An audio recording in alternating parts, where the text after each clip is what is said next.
Dimanche prochain, vous le savez, se déroule à Paris un match très important. Alors, quelles sont les deux équipes qui sont opposées? Narbonne et Béziers. Dans les écoles, dans les bistrots, en ce mois de mai 1974, on ne parle que de cette finale. C'est la première ligne qui gagnera. C'est la première ligne qui gagnera Béziers. Alors, qui sera champion de France dimanche prochain? Je voudrais que les publics parisiens voient un rugby languedocien, mais un rugby languedocien souriant et flamboyant surtout. Un discours très optimiste après des décennies de derby particulièrement musclés entre deux villes distantes de 25 km. Toute la France du rugby avait peur, parce que les affrontements entre Béziers et Narbonne étaient des affrontements mémorables et qui laissaient des traces avec des publics hostiles. Tout ça. Et ce jour-là, il y a eu une chose extraordinaire qui s'est passée, il y a eu une osmose entre les Biterrois et les Narbonnais qui ont fraternisé vraiment sur les Champs-Élysées. C'était le Languedoc qui montait à Paris, c'était la revanche des petits qui montaient à Paris.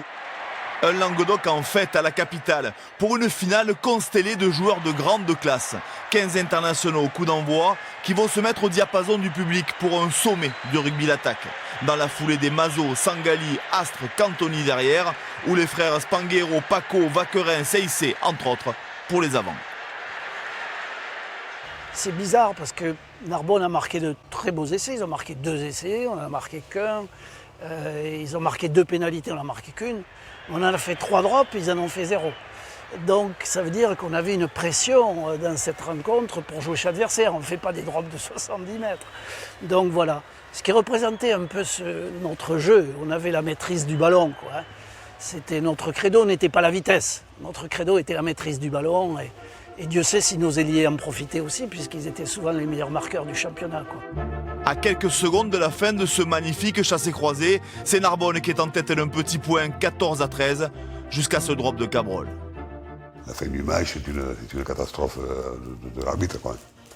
Je me fais bousculer, tirer par le maillot. Non, il y a faute, il y a pénalité, on tape en touche, le match est fini, quoi. À ce final complètement fou où Claude Spanghero, qui avait régné sur la touche, perd la dernière balle sur lancé. C'est vrai qu'on ne l'a pas aidé à sauter, sur ce coup-là on ne l'a pas aidé à sauter, mais Palmier a pris la balle. On raconte, les mauvaises langues à Béziers racontent que Palmier a pris la seule balle du match, c'était la balle d'Europe.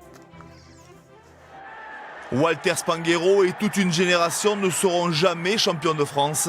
À Narbonne, la plaie est toujours ouverte. L'équipe de Narbonne, il y avait des joueurs de qualité. Mais ils n'ont pas eu ce que j'ai eu. Ils n'ont pas connu ce que j'ai connu. Et eux, ils ont un manque. Chez eux, ils ont une équipe, il est au milieu, et il n'a aucun titre. J'ai joué au rugby, oui, à Narbonne, mais à quelle époque? Ouais, mais avant. Alors, quelque part, c'est. Ouais, quelque part, ça manque, quoi. Narbonne pleure, Béziers chante. Cette finale 1974 restera comme le point d'orgue de la rivalité des frères ennemis du Languedoc.